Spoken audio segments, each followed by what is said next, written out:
Hey, hey, digital shaman, y'all. All right, let's get situated and buckle all in because we are looking at time passages, brand new, straight out of the box, set it up.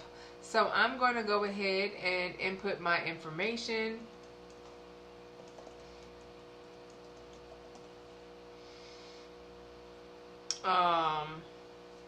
Let's see.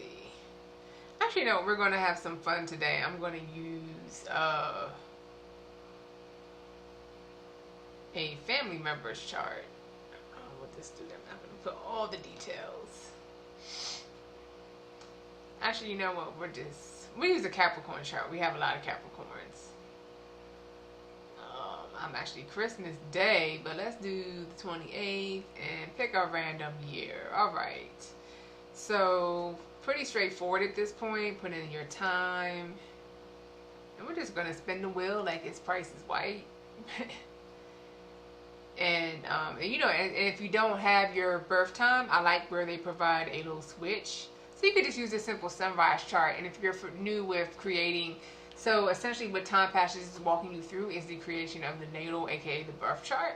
And sunrise charts just denotes, hey, where the sun is, sunrise, gives you the 6 a.m. Uses the 6 a.m.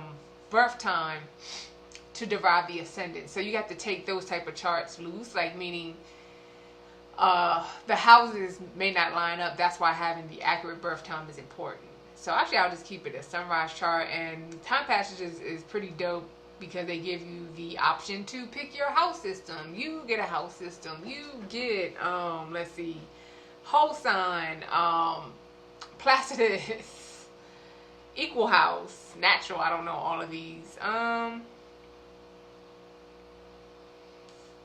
let's go with whole sign on our fictional chart here. Actually, yeah, we're going to analyze the chart a little bit here. So that's essentially, and you can put in notes, fictional, YouTube, not younger, YouTube example chart.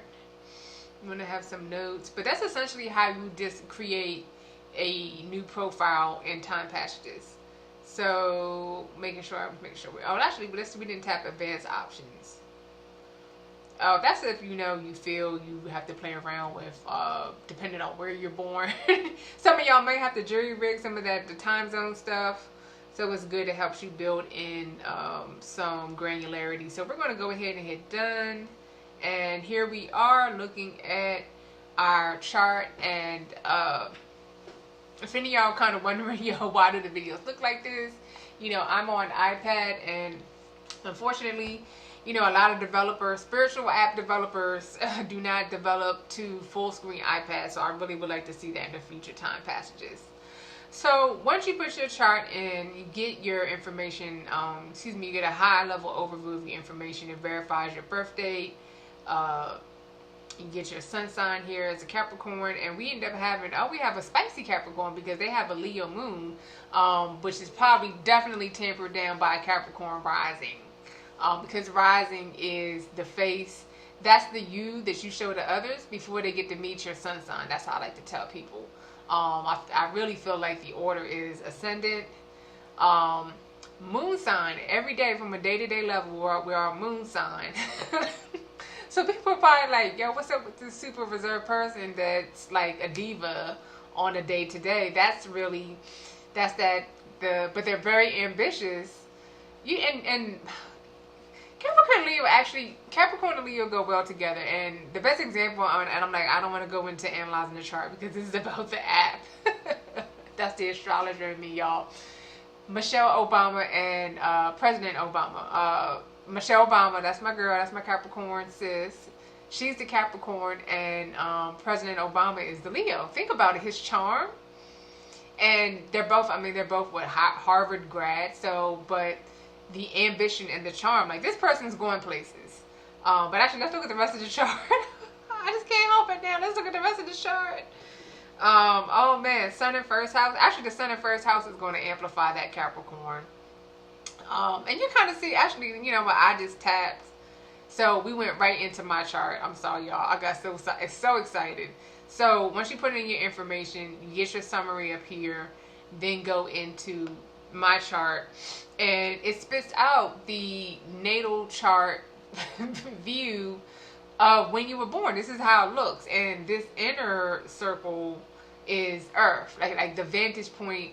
How actually it's kind of like this looks crazy, but it's kind of like you're laying down, and how the sky looked and what conversations where the planets were having at the moment you were born is all the energy that you soaked in when you came out the birth canal. So that's like kind of how astrology works.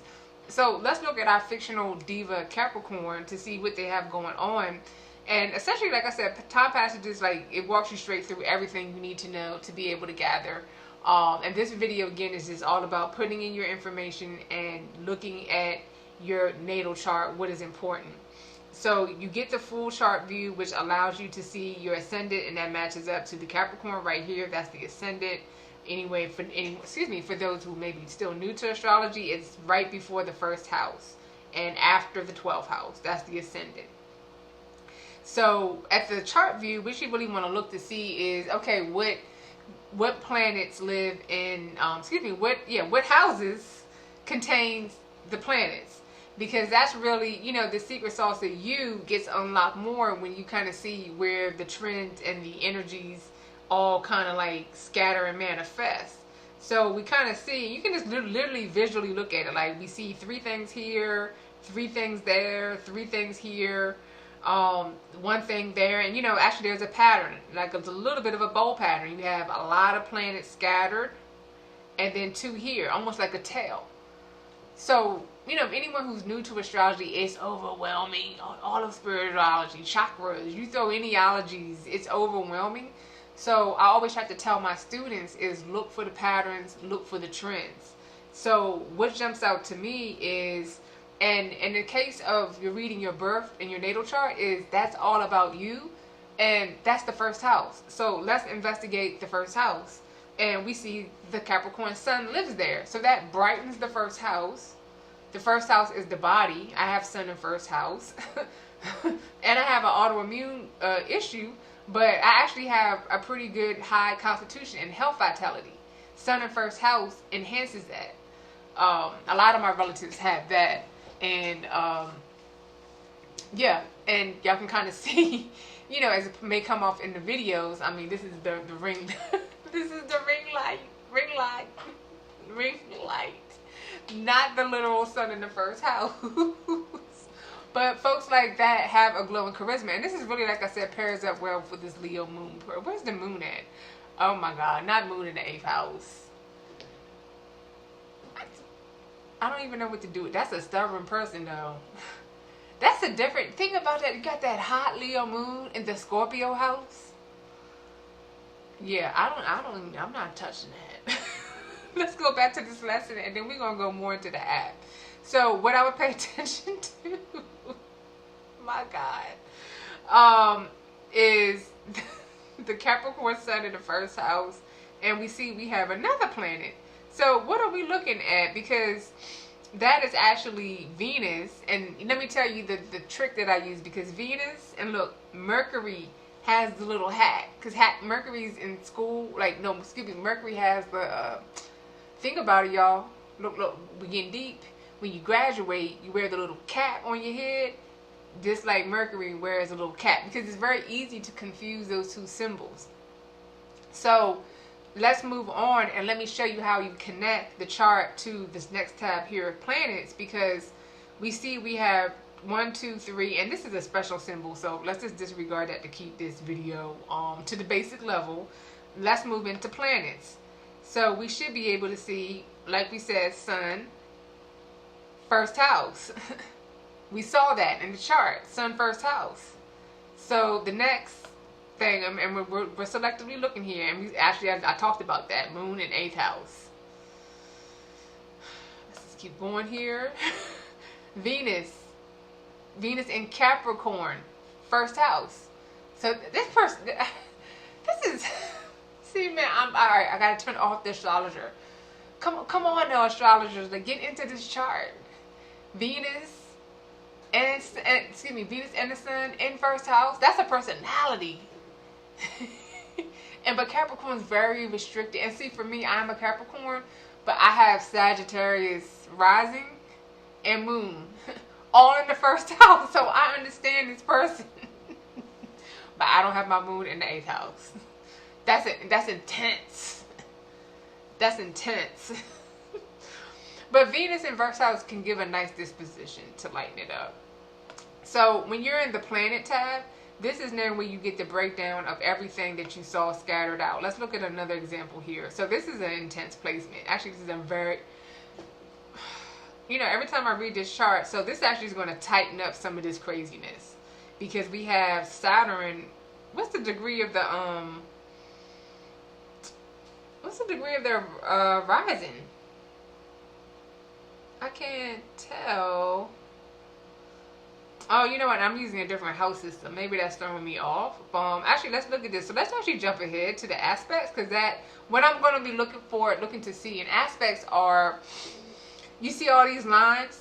Those lines are conversations. Some of those conversations are intense and happening really close by. Some of them are real far and kind of like, hey. By the time you get the energy, it's like that. Some of them, by the time you get the energy, is like that. So that's derived by it's derived and defined by what we call aspects. And then secondly, those aspects are categorized as opposition, and that's a full moon. Sun opposite moon, it's like that. You have to really work to get on the same page. Then you have a square. That's even more challenging. This is kind of like, at least with an opposition, you kind of like, all right, I kind of hear you, but y'all saying the same thing, but y'all saying it different. Opposition. A square is like, what? You speaking French? I only know English, but we're talking about a language. You gotta work really hard to integrate. Squares are challenging. Excuse me. Then you have trines. Trines are dope. Like, and I'm doing the triangle. Well, I'm doing the triangle because that's the angles. We're not getting into angles and numbers. Don't come on here with the 180s and the 90 degrees. But trines send, they're generally favorable conversations. And really, when I'm not joking around, but when I say loud and far, that's the strength and intensity of these different aspects. All that, again, when we're talking about making you, all these various blended things derive the personality. So what we're looking for, stay here and then focus here on the time passages, is right over here. That's the ascendant line, because we know that this person's a Capricorn rising. And we see Saturn. Know that symbol. When you learn astrology, know that symbol. Because Saturn is going to squeeze with its cute little rings. They're cute, but they squeeze you. And that's sitting right on the ascendant, and that's going to squeeze the ascendant. That's going to make that person feel like they're under pressure. Sign Capricorn. Sun and Mercury. Saturn in the 10th house. I know about feeling like always being in the pressure cooker. So where we're going is going over here to aspects, and we should see, what I said, Saturn's conjunct ascendant. It should be on here. Saturn. Do they do ascendant? Okay, I don't know. I mean, it looks like it. Oh man, let me just, because maybe I'm reading this chart wrong. Venus. Yeah, I don't even see. Oh, maybe they don't do, because I also have time passages on my Mac. I don't think I see even any ascendant aspects. Yeah, that's kind of odd though. I wonder if I'm just playing around, y'all. Come on, nerd out with me real quick. Let's change the house calculation. Yeah, let's do that real quick. I don't know if that's gonna. Actually, man, I hope that did not just change up the whole chart. Oh, okay. Yeah, I'm sorry. I can't read. Digital Shaman cannot read other house systems. Fail. Alright, so that's why we didn't see it. It is not conjunct the ascendant. Now we can see why didn't it show the ascendant line? Or it had the line. I couldn't see the degree. It's 6 degrees. Yeah, and that's a different sign. Oh, I should have caught that. I didn't even peep that. Oh, see. As an astrologer, you gotta check your work. So I think this is actually good. Live. I'm not editing out. Nope, nope, nope. But maybe that's intuition. But I was like, wait a minute, let's check the house system, because that's a very Saturn on the ascendant. You're gonna feel that baby. But Saturn in the 12th house, you're gonna feel that baby. Okay, now let's look at this chart. Oh, they still do have Sun and Venus in the first house. What else is going on?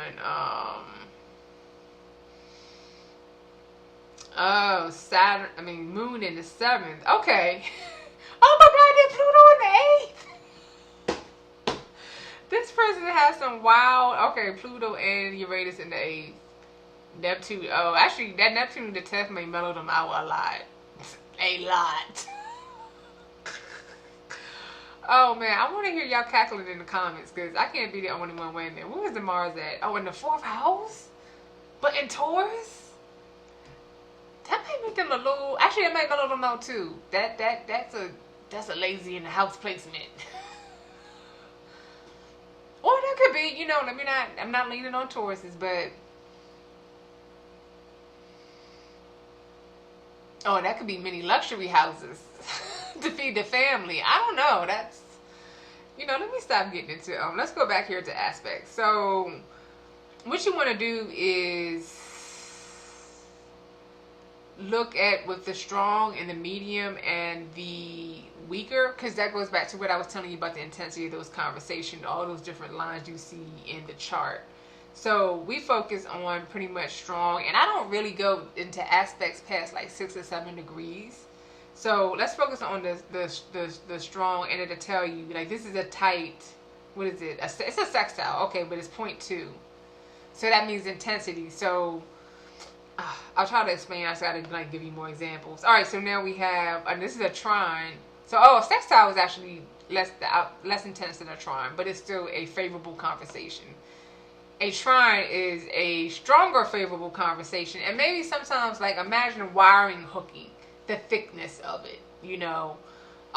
Like a sextile would be like a string.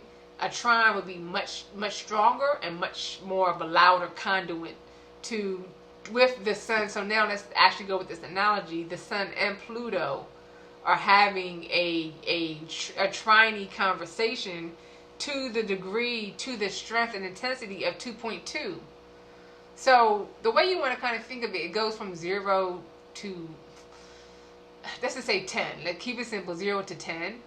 And when I said I don't read past 6, so any aspect, and let's actually show this live, because we want to go here to the weaker, and let me choose one. So that's 5.1 degrees. You acknowledge from the strength on. Like once we reach a certain point, I'm going to know, okay, I'm acknowledging them, but they're not as loud. They're not, kind of like back to this recipe of cooking. Imagine if you throw a whole bunch of garlic, you're going to taste that.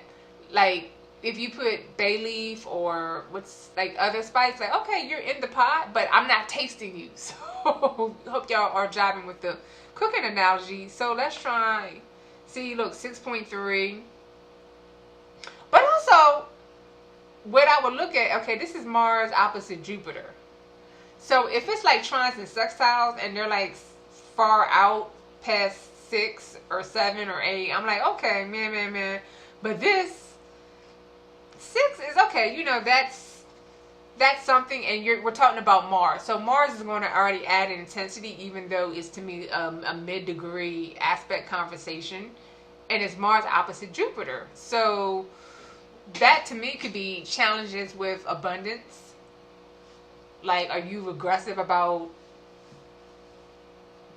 getting yours? Because you have a push and pull. Like Mars is a selfish nature, Jupiter is a giving nature. And I kind of feel like actually you may have a weak will. Mars opposite Jupiter. That's an odd. That's definitely an odd aspect. Actually, let's see here.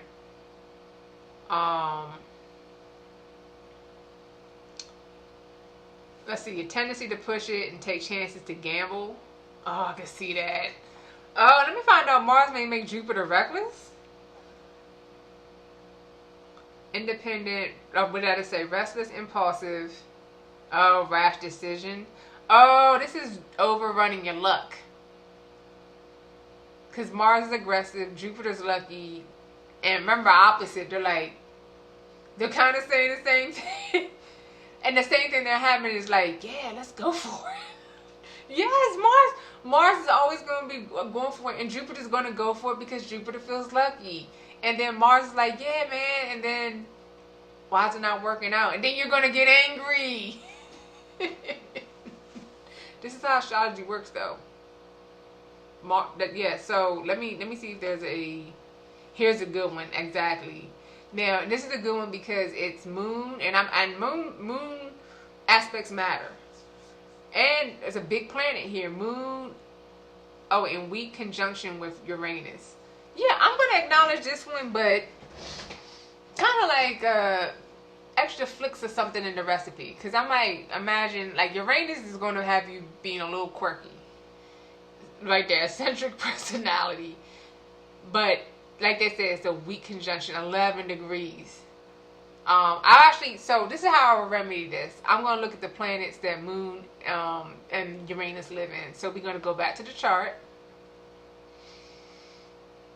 Oh, and they're living, okay, that's, okay. I would say relationships and finances is where you want to watch out for being erratic. Just like it could be just like a little humming in the background every now and then. Like, you want to look for those patterns, especially depending on where they come to you in the reading. But yeah, that's interesting, being in the different houses. So I was gonna say if they were like here, you could read that different.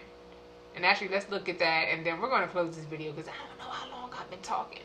So that was Sun and Venus conjunct. Oh, that might be medium, right? Weak. Would they consider that to be weak? Oh, it looks. I guess it's, yeah. Oh, yeah. If you minus 17 minus 6 is 11. Oh, actually, maybe it's good to explain the math. It just looks close in the graphic, but see, that's why you check all aspects. Is there anything close? They don't have any. So they don't have a lot of conjunctions. That's interesting. So what is it? Actually, let's look at. They have this Pluto trine. Oh, Moon square Neptune. Actually, wow, they're going to be checked out. This is. So let's look at these houses real quick, because I feel like I'm not really getting an example I'm trying to find. Oh, yeah. This, see, like, I can't, like, I need AI on the other end. I need someone talking, because think about this, y'all. I know if you, it's my smoothie. I know a few people with Neptune in the 10th house, man, they be searching for their career. But a Capricorn, and I'm a Capricorn. We come into, like, I knew what I wanted to do as a youngster. I used to talk about it all the time to my family. And it wasn't until I got a computer as a teenager that I said, oh, I'm changing that. But I knew what I wanted to do, and I did it. So that Capricorn drive to get to the top of the mountain is strong, but woo!